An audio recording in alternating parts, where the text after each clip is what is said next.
My name is George Rocha. I've been teaching the HVAC class for the college for the last 11 years. I've been in the industry for 35 years.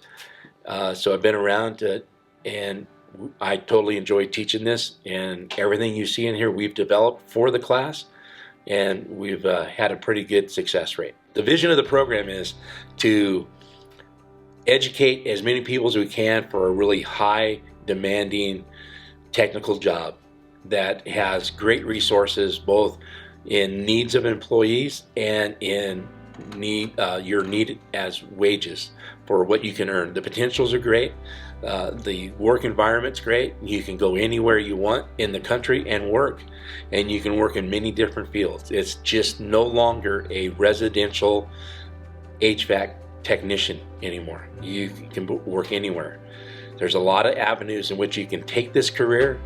This course is designed to give you the basics and to get you started. We offer the advanced class, which would give you more information and move you up the ladder into more commercial work, and that would give you even higher pay. The HVAC-R stands for heating, ventilation, air conditioning, and refrigeration. That's what we do. So it's just not air conditioning, it's just not comfort cooling. Refrigeration's everywhere. I always tell the class, you can say this: without refrigeration, modern technology ceases to exist. And if you want to know how that works, come take my class. My name is Ulises Guillen and I'm from San Juan, Arizona.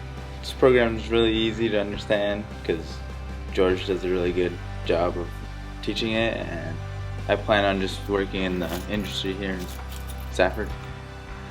My name is Brandon French. I'm from Pima, Arizona. I chose to take this course because it's a lifetime certification. It's a one-time shot. It gives you the skills and knowledge to be able to go and start in the HVAC industry and be successful. I currently work at B&D Air Conditioning. I walked in the front doors, told them I was going to be taking the class, and they said, "You're hired." It was as easy as that. That's kind of why I'm here.